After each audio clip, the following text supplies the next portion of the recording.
Bonjour à tous, on se retrouve aujourd'hui pour la lecture de vie antérieure de Sandrine. Je vous souhaite un bon visionnage, à tout à l'heure. Alors, donc je vais dire bonjour à tous ceux qui vont nous écouter et nous sommes aujourd'hui avec Sandrine pour la lecture de ses vies antérieures. Bien.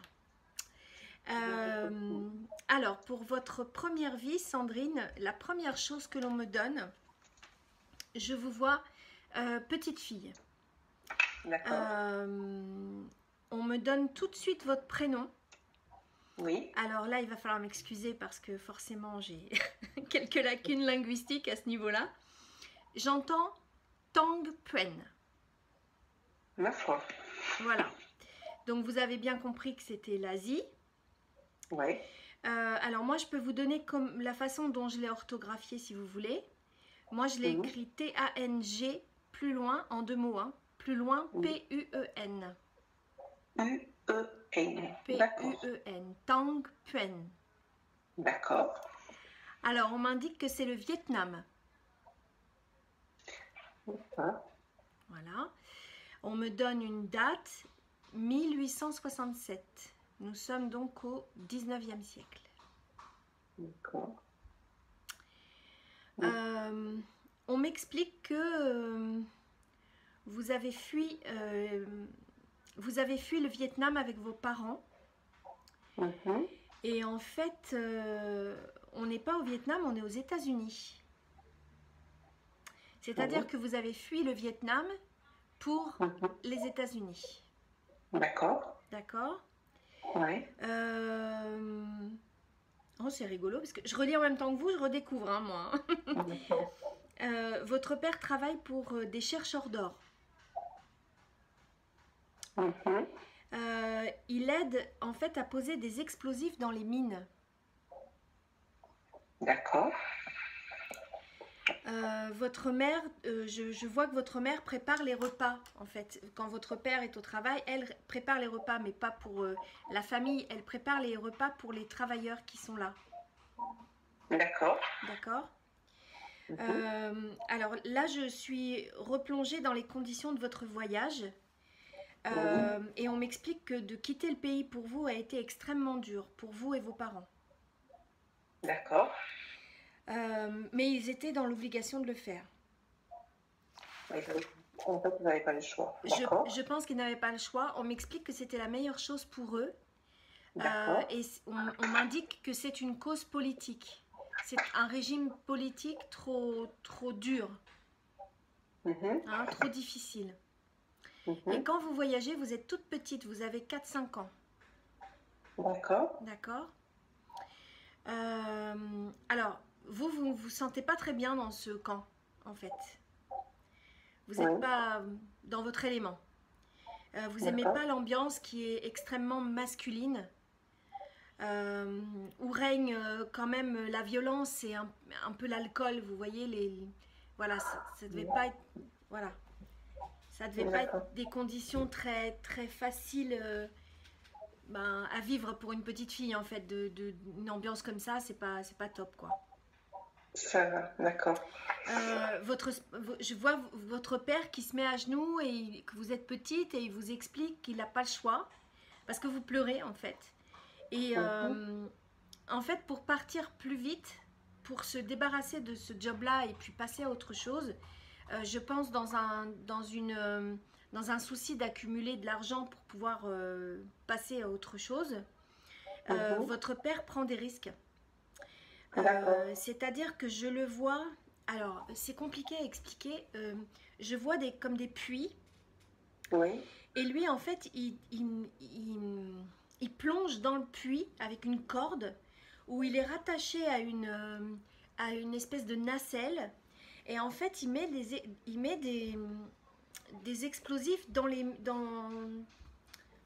murs, quoi. Vous voyez, il est dans un puits, il tombe dans le puits, enfin on le met dans le puits, c'est-à-dire avec une corde, et lui, il met les explosifs pour pouvoir que ça explose 3 fois plus vite, quoi, si vous voulez.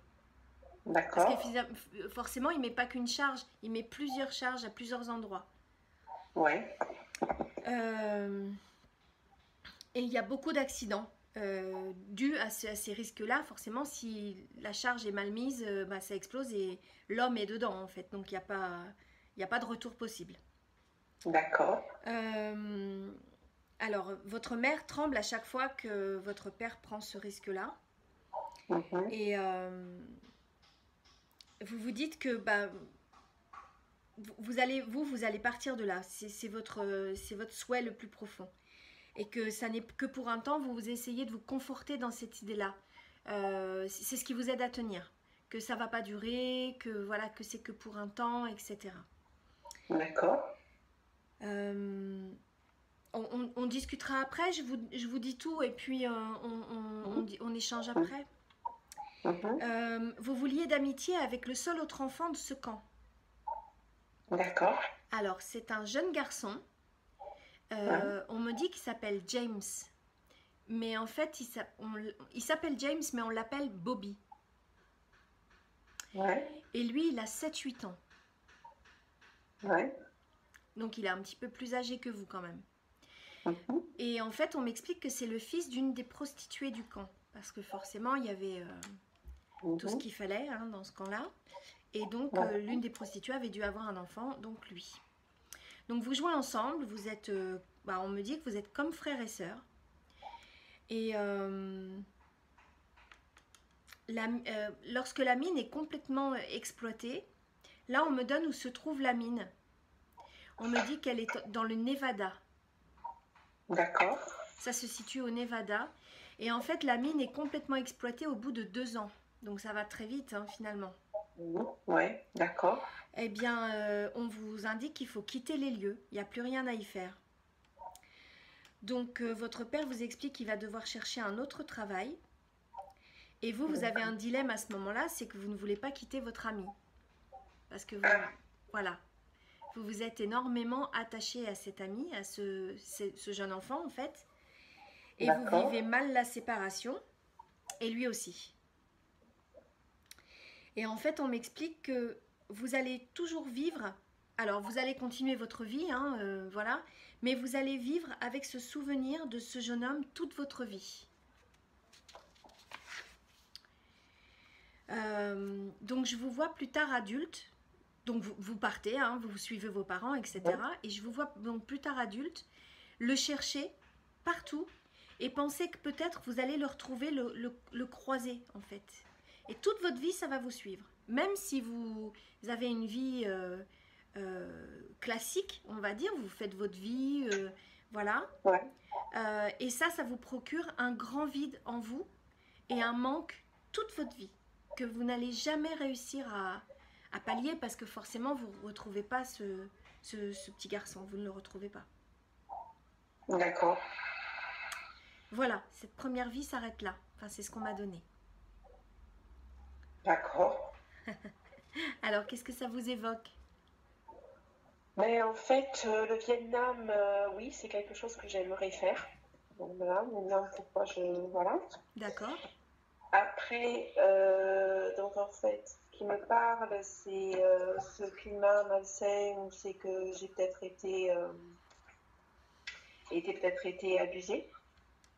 d'accord, Voilà, il y a quelque chose par rapport à ça, je pense. d'accord. S'il y a des choses Voilà. trop personnelles, on peut en parler hors caméra, il n'y a pas de Ouais, souci. Hein. ouais, voilà, on Voilà, en parlera hors caméra, mais je pense vous que me du dites coup, on a juste... quelque chose qui est lié par rapport à ça. Mhm. Et en fait, ce jeune garçon de 7-8 ans, je pense que c'est une...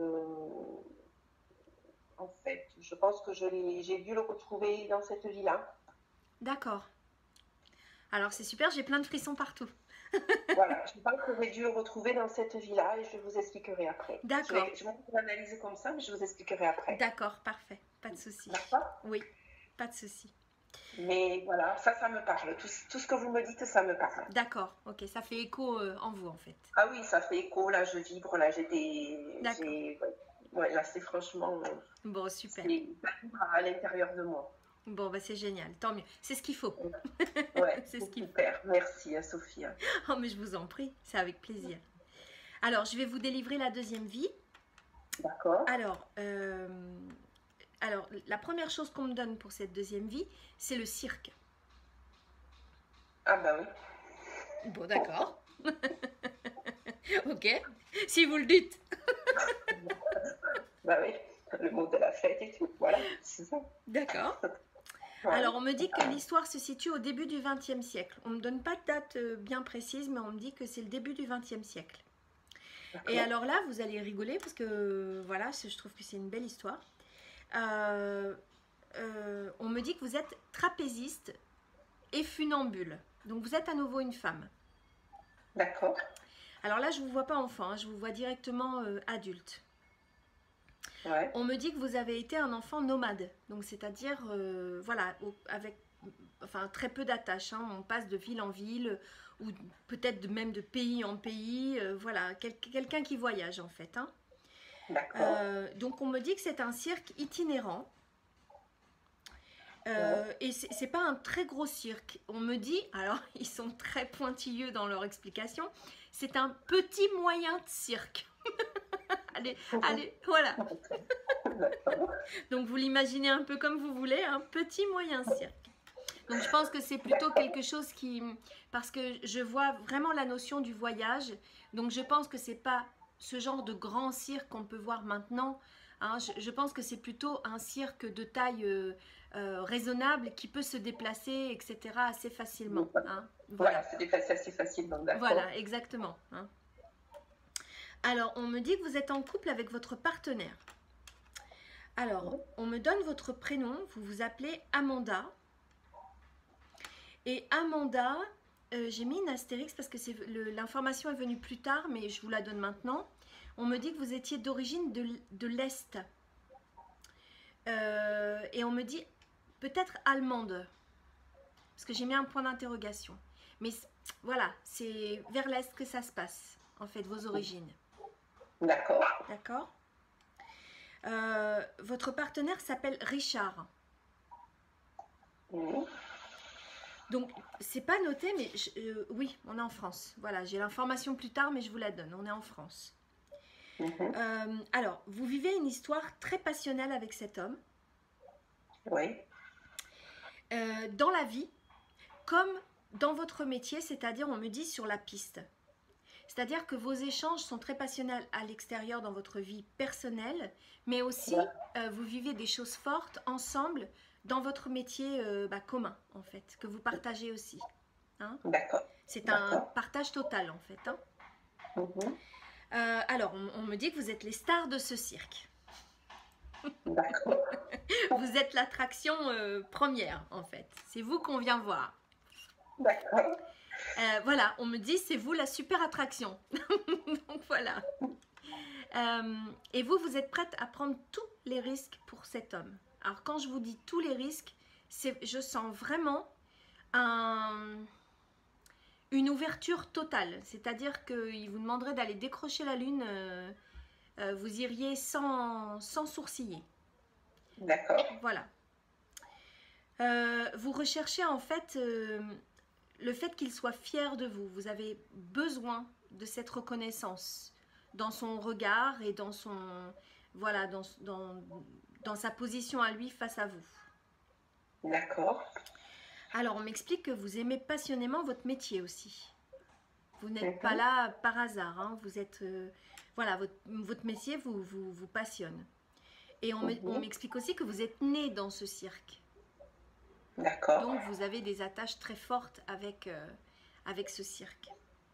Vos parents, on m'explique que vos parents, ils travaillaient déjà. Eux s'occupaient des animaux. Ils étaient plutôt du côté des animaux. Hein, parce qu'à l'époque, il y avait... Enfin, même encore maintenant, quoi qu'on lutte pour, mais voilà, à l'époque, il y avait beaucoup d'animaux dans les cirques. Alors, on m'indique que votre père était dompteur. Et votre mère était certainement l'assistante. Voilà, elle faisait l'assistante, on me dit qu'elle l'aidait. Hein. D'accord. Alors, pour toi, c'est normal... pardon. Pour vous, non. parce que... Non, me tutoyer, il n'y a pas de souci. C'est des tu, hein, quand on me donne les infos. Pour vous, c'est extrêmement normal de reproduire le même schéma que vos parents, en fait. Vous êtes dans la reproduction du schéma et vous aimez ça, en fait. Hein. Vous vous sentez complète avec ça. D'accord. Alors, on m'explique par contre que les temps sont durs, sont très très durs au niveau de, voilà, des conditions de vie des gens et etc. En France. Et les gens ont du mal à venir au cirque parce que bah, forcément, c'est pas du troc hein, pour aller au cirque, il faut payer sa place. Et donc, on me dit que on vous donne quand même l'indication de vous renouveler dans vos numéros. D'accord. Hein, il faut vraiment voilà, essayer d'être un petit peu, d'avoir du neuf. Ouais. Et donc, on vous demande de créer un nouveau numéro. Oui. Et votre partenaire, là, donc Richard, vous demande de prendre des risques. Lui, il a envie de faire quelque chose hors norme et il a envie de faire quelque chose qui ne s'est jamais fait. Donc, avec une grande prise de risque. Alors, je vois le boss, le patron du cirque, en fait, qui lui est... Il dit ok, pas de problème. Mais la troupe, le reste, en fait, des artistes et les parents et vos parents vous découragent d'entreprendre ces risques-là. En fait, ils ne veulent pas que vous preniez de risques, ils trouvent ça trop dangereux. Oui, trop dangereux. Exactement, trop dangereux. Mais au vu de la situation du cirque, on m'explique, et à la pression de votre partenaire, vous cédez. Donc, vous allez travailler, on m'indique, sans filet. Et donc, pendant les répétitions, il y a le filet, mais lors des spectacles, on me dit que vous enlevez le filet. Et on me dit que vous allez faire, alors moi j'y connais rien, hein, mais c'est ce qu'on m'a donné, un double looping. En fait, c'est 1, 2, en vol, en fait. D'accord. Alors, je pense que peut-être ça ne s'était jamais fait avant. Ouais. Vous voyez? Ouais, d'accord. Donc, vous mettez au point votre numéro, hein, quand même. Vous allez vous jetez à l'eau, finalement. Mais vous avez très peur et vous avez un très mauvais pressentiment. Alors, vous demandez quand même à votre partenaire de renoncer. Vous voulez fuir le cirque. Tant pis, c'est pas grave, mais au moins, ben, vous n'aurez pas ce danger de mort avec l'épée au-dessus de votre tête. Mais lui est aveuglé par la performance, on me dit. Donc, c'est quelqu'un qui qui a un certain, comment dire, ego, peut-être. Et comme il s'est engagé, il n'a pas envie de rebrousser chemin, en fait. Hein. Il a envie d'aller au bout de son entreprise. D'accord. Donc, bah, c'est la grande première, hein, c'est le grand soir et les gens bah, sont nombreux. Finalement, bah, ils viennent quand même vous voir parce qu'il y a eu ce nouveau numéro, etc. Et là, je vous vois avant de rentrer sur la piste, avant que ce soit votre numéro, vous pleurez. Vous pleurez à chaudes larmes. Vous pleurez parce que vous sentez le danger imminent, en fait. Alors là, j'entends l'orchestre. Je sens les larmes chaudes couler sur votre visage. Mon Dieu. Et ça me donnera même encore envie de pleurer, vous voyez. Et en fait, votre partenaire est là, il ne comprend pas du tout votre attitude. Il se demande pourquoi vous pleurez. Il ne comprend pas quel est le... Il comprend bien que c'est dangereux, mais vous n'êtes plus sur le même... vous voyez plus les choses de la même façon. Alors, il vous console, mais vous savez que vous allez mourir, en fait. Parce qu'en fait, on m'indique que vous faites des rêves prémonitoires et que vous vous êtes vu mourir. D'accord. Alors, sans savoir que ce sont des rêves prémonitoires. Mais ça, mes rêves, c'est que je fais que sauter, que je ne sais pas où je vais, voilà. Je fais beaucoup de ça. Ah ben c'est ça. C'est ça. C'est ça. Parce que je fais beaucoup de rêves prémonitoires encore aujourd'hui. D'accord. Et j'ai toujours un rêve qui revient. Mais voilà, maintenant. D'accord. Qui est récurrent tout le temps? Ouais. Ah oui, c'est un rêve qui, tout d'un coup, je suis dans le vide, je saute et... Ah bah c'est ça. Ah bah oui, c'est ça. D'accord, merci.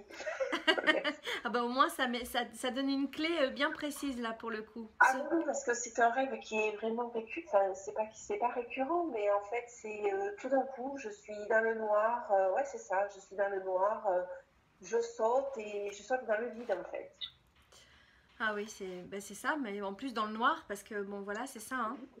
c'est le noir. Oui, tout à fait. Alors, cette femme, par contre, je vous dis qu'elle fait des rêves prémonitoires, mais elle n'a pas conscience qu'elle fait des rêves prémonitoires. Hein. Elle sent fort son intuition, mais elle ne se dit pas oh là là, je fais des rêves prémonitoires. Vous voyez, comme on pourrait se le dire aujourd'hui, on est conscient de plein de choses.